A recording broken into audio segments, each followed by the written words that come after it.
Courtney Dauwalter, welcome back to the Single Track Podcast. We're back. It was so fun to watch your race unfold on Saturday, and we were talking about this offline, and I had to retell the story live. As we were watching the race unfold, I made a pretty bad prediction in our race preview episode with Brett and Leah. I said that you were going to finish in second place, and on Saturday, to their credit, the audience in the live stream chat reminded me of this bad prediction. It actually became quite a running joke for the remainder of the broadcast because it just became readily apparent about 4 or 5 hours in, you were en route to not just a win, but a special historic day. And I took a lot of bullets for the last 4 hours of that podcast, or live stream, but it was so funny and it was a great day. And anyways, great to have you here. And I've been really looking forward to this conversation. Well, I'm sorry you took some bullets there, but I appreciate that you picked me at all. So thank you. First sub 9 hour women's victory at Bandera. You broke the course record, I believe, by roughly 8 minutes. You took down a pretty stout Stephanie Howe course record. I'm curious, does this racing experience ever get easier for you, or at least routine? Like, does it get easier to experience that quote unquote pain cave that you've patented? Oh, man. Well, one cool thing is that Stephanie Howe and I have known each other since we were like 12 or 13, maybe. We both grew up in Minnesota and our teams raced against each other. We did all the same sports. So we were lining up with each other quite often throughout middle school and high school, which is, yeah, I don't know. It's just so fun then and feels like such a small world where then, in ultra running in our 30s, we're back, running together and getting to share the same sport again. That's so cool. And actually, that reminds me, we had Garrett Heath on the podcast about 6 or 7 months ago. Did you go to high school with him and compete with him as well? We didn't go to high school together, but he was, just down the road. So our schools competed also all the time. And, wow. Yeah, such a small world. I was just sitting outside a, cafe in Chamonix this summer and drinking a beer with my husband, and he walks by and I was like, Garrett? It was the craziest thing to happen because, I don't know, it was just like the timing and, the place of it all. And so another small world experience there, but yeah, growing up in Minnesota was really cool. And now to, share it with all these people still is special. I think like you said, is it easier to access the pain cave or to race? And I think like in the past couple of years, I race less frequently. And so it just feels really special, like a special opportunity every time you put on a bib to like get the most out of yourself for that day. So It's not easy, but it's like, I guess my attitude about the pain cave is that you can't summon it, at will. You don't get to snap your fingers and suddenly arrive at it. You have to be working to get there. And so whenever I get that opportunity to put in the work and get to the cave, actually, I want to embrace it and go all in on that. When you crossed the finish line on the live stream, Leah had the microphone. I think I heard you say, quote, that was such a hard course. What were the challenges you faced in this one? Ooh, I got worked. Everyone going into it was like, it's a second lap race. Like, don't mess up on the first lap, have some legs for the second lap. And if you can minimize, the time difference, then it's a good day. So I knew it in my brain, but that second lap just like kind of ate me up. It felt so hot and I was just like not prepared for that feeling yet, being, in January in Colorado. And my legs were just like getting toasted. So it was definitely a visit to the pain cave, and it was definitely like using my brain as hard as I could to power my legs to keep moving, even when they felt like we were just slogging through molasses. Zooming out just a little bit from Bandera, and I want to come back to it in a second. My colleague Brett and I were talking on the live stream, and he noted, I think in both the preview episode and during the broadcast, that you're seemingly only getting better as a runner from a results standpoint. You're winning the biggest races, you're setting course records. I'm curious, does it feel that way in training too? Like, do you experience like more flow these days, better execution, better recovery? Like, do you notice in the data that things are getting better? Talk about that if you don't mind. I think my, like each year and each season for sure, I'm understanding more solidly what the core of my training looks like and what I like to do no matter what race I'm training for or what I'm doing. Like the core of it stays the same.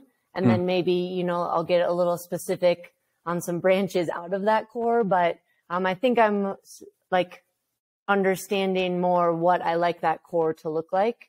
So feeling like there's a good base there, but I also really view it as like a puzzle and tinkering with those pieces and figuring it out and trial and error and failing. You know, I think that's all a really fun part of it. So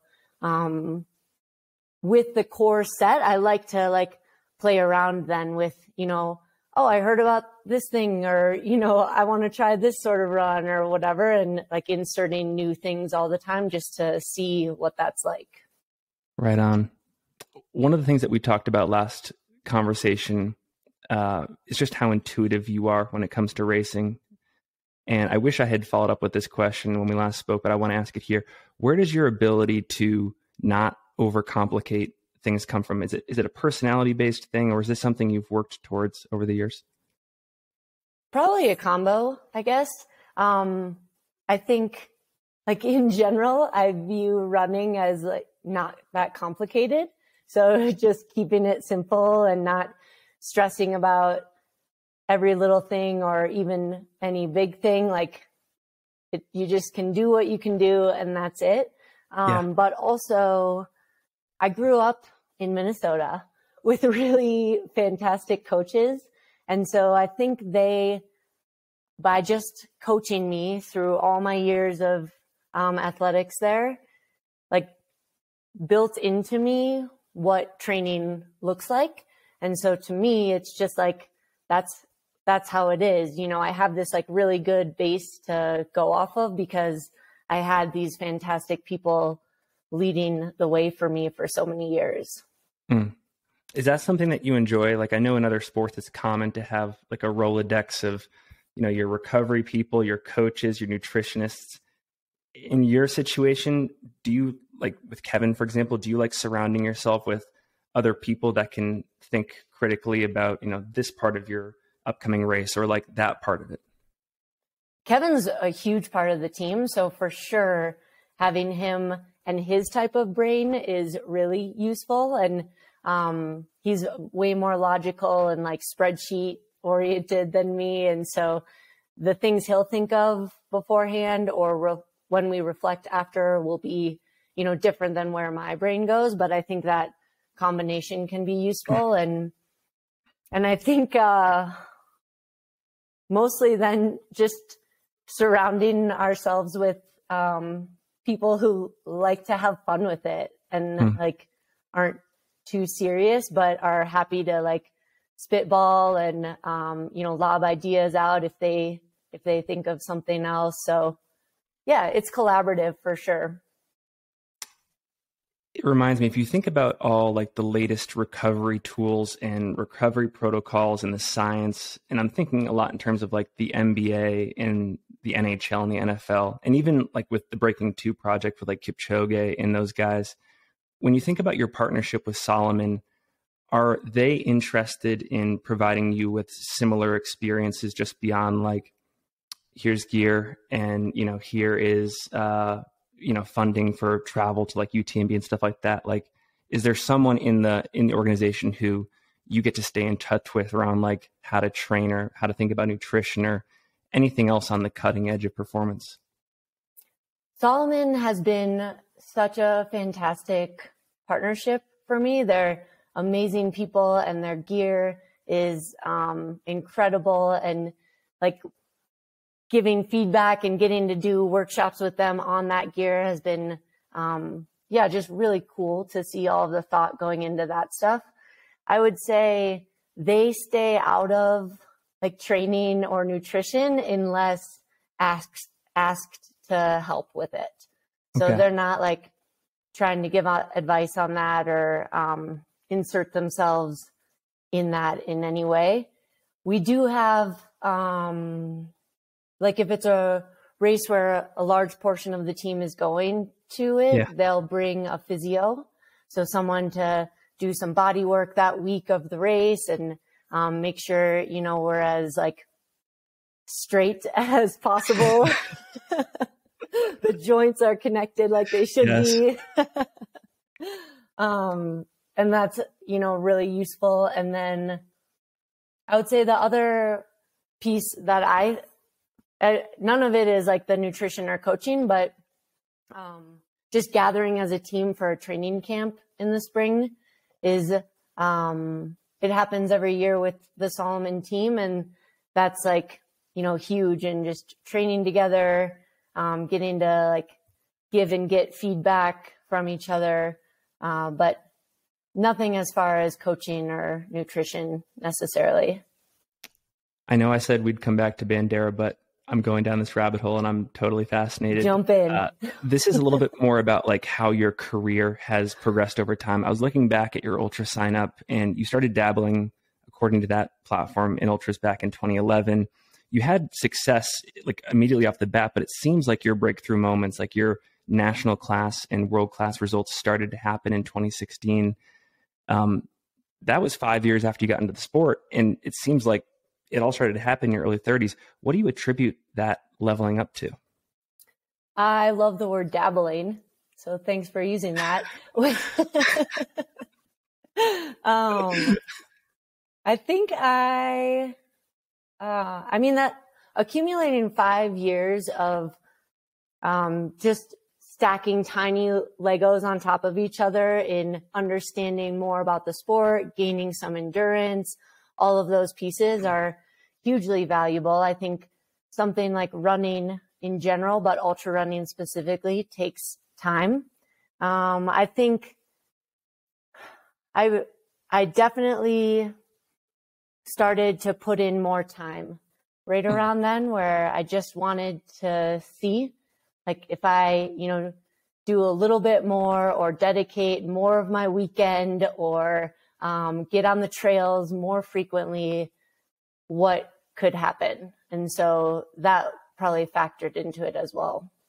Where did that curiosity come from? Was there like anybody that you were particularly inspired by at the time, or what was the spark? Probably,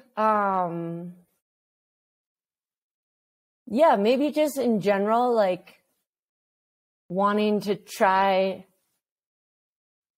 to like see if my feet and body could get me to finish lines a little bit more quickly.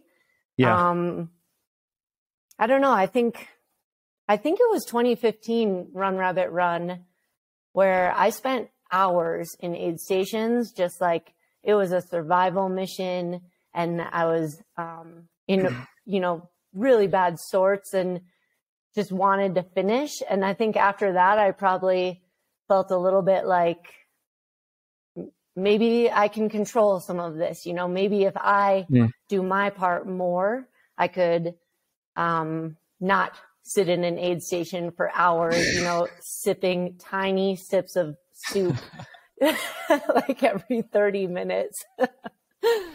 I don't know. I would love to time travel back and like actually see, you know, what the gears were doing in my head to make me start putting more time into it.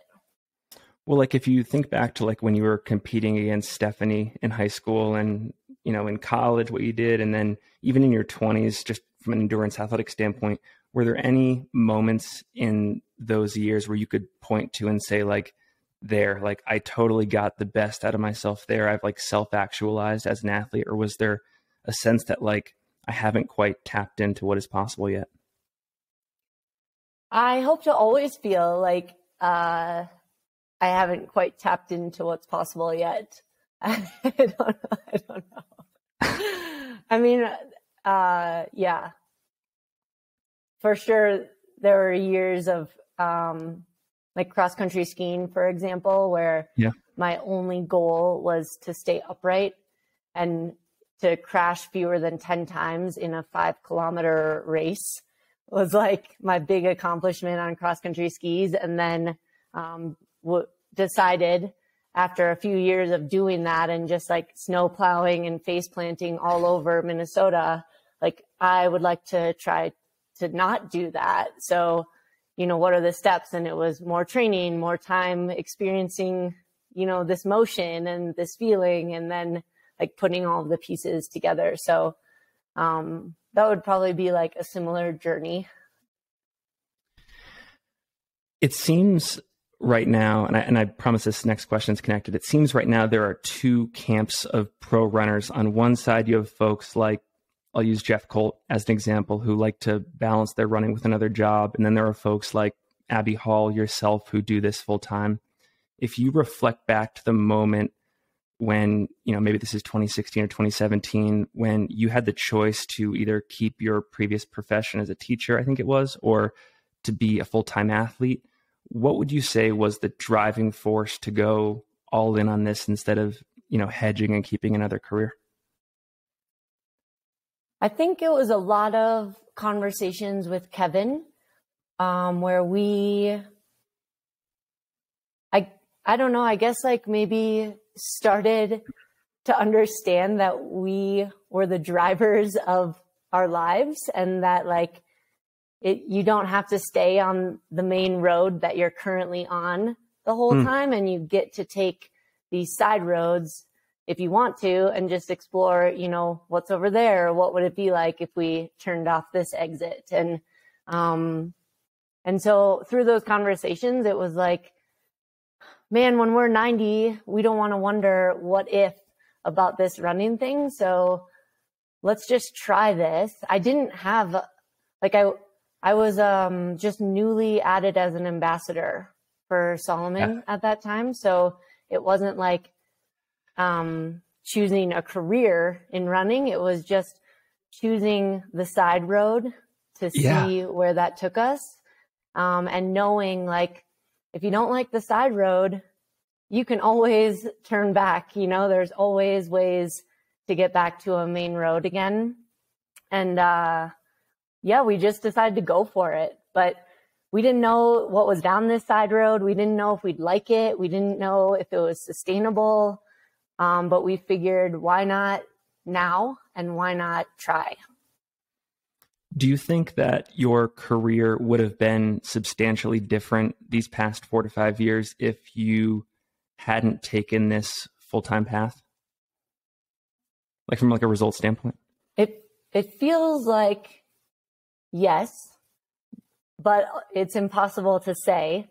But I would say like with the flexibility of my days now, I am able to, I think, do much better training and to do all the little things as well. So there's time to, you know, do the strength work or do some recovery or do some cross training. Like all of those pieces now can find a space in the day. And that combined with like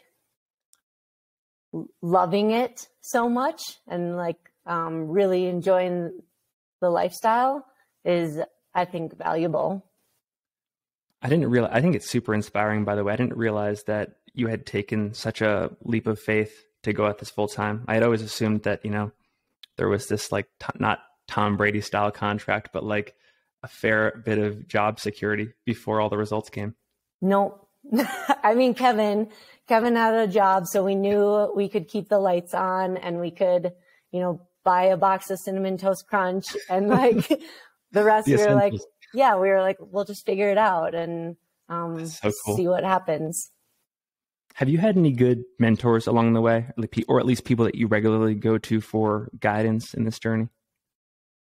I don't think anyone specific. I think we're always trying to soak up everything, any wisdom and like any, life nuggets along our paths that we can, but no one specific. I will say partnering with Salomon was really great because I used to race like a lot. I would sign up for every ultra, any ultra, like fill my weekends up. I want to be pinning on a bib as often as possible. And they were a great influence on like, you're not made of titanium. You can't sustain that. And like, don't you want this to be a lifelong, like the focus on health and like, keeping our bodies happy was forefront of their mind, not the number of races. And so I think that was like a really important message for me to hear, because in my early days, it was like, over 12 ultras a year at least. Actually, I'm curious about that. In those scenarios, in the moment when you were having those race schedules and you were executing, did it feel sustainable in the moment? And I asked that with like the idea that like it was just going to creep up on you at some point, and it was before it was too late, you'd be out of the sport, or did you already feel like an increasing fatigue? It felt just fun, and like I didn't want to think about if it was good or bad or anywhere in between. I just wanted to sign up for things because I loved going to races. I loved hanging with the community, and I loved pushing as hard as I could.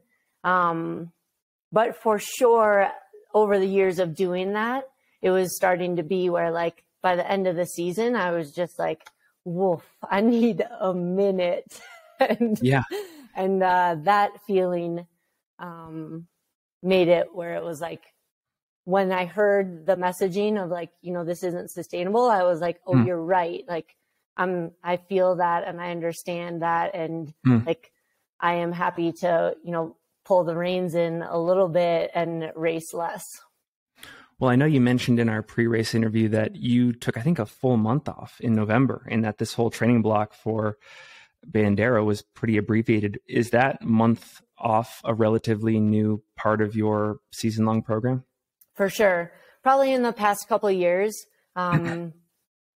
just understanding that our bodies need it, but also that our brains really need it, and to, fully reset, fully recharge makes it so heading into a new season, I feel like just as fired up as ever to do it again. And I think it's fortunate, like there's ultras all over the world, so you can race all year long if you want to, but I feel lucky to be in Colorado where, November, December are starting to get snowy. It's the holidays, like all of these pieces adding in where it's like a reminder to just take a breather and do some other stuff for a bit.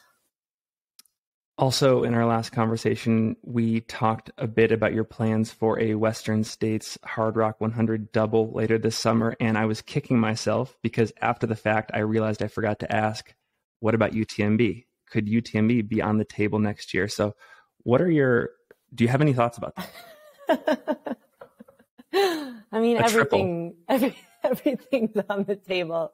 No, I think, I don't know, this specific Western States Hard Rock combination has me feeling really excited. It's something new that I've never done. They're sillily close and very, very different in the types of races they are. So that's what I would like to focus on this year and just put my energy towards that double and see what happens with it. For sure, though, yeah, any combination or it's been really fun over the years to switch up my schedule a little bit and to find different ways to challenge myself. And so I'm not ruling out a triple ever, but wow. It's not on this year's list. 2 questions around that. The first, are you somebody that likes to plan out your entire year in advance? Like if I asked you what you're considering for September, October, November, December of next year, do you have any sense of what that might be? Of this upcoming year? Yeah, 2023. Yeah, you can ask it for sure.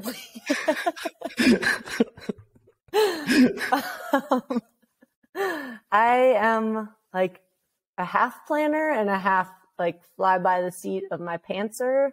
And our first step was for sure just trying to get this double on the calendar.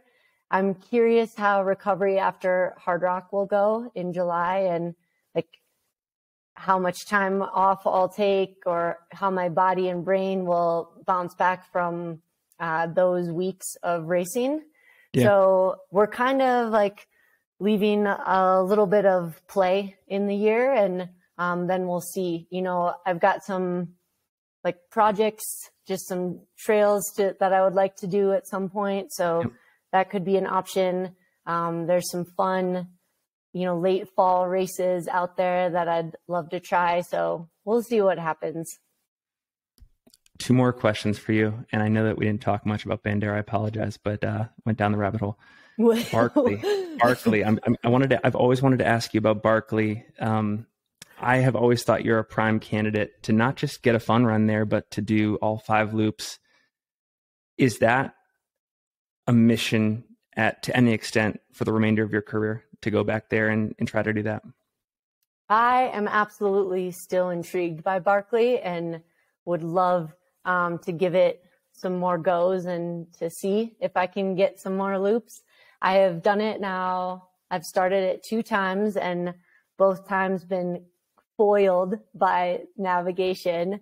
So I think like I need to put in more time to learn to navigate better. And yeah, it's such a cool challenge. I'm really excited. Like last year, Jasmine Paris finishing a fun run was huge. So I'm excited to see what she can do on a course like that. It's insane out there in those woods. If you imagine, whatever you're imagining is probably like a few levels below the amount of crazy that's actually out there. I gotta ask this last question for the hometown crowd here in Salt Lake City. Do you think that at some point in the next 5 years, we will see you on the start line for the Wasatch 100? Would love to check out Wasatch 100. Yeah. Awesome. Well, Courtney, always a pleasure to chat. Thank you so much for the time. I think I speak for a lot of folks when I say we are absolutely stoked to follow your season and to see if a really excellent case study can be made out of this Western States Hard Rock double. A case study of excellence, I should add. So I am not betting against you ever again. Thank you.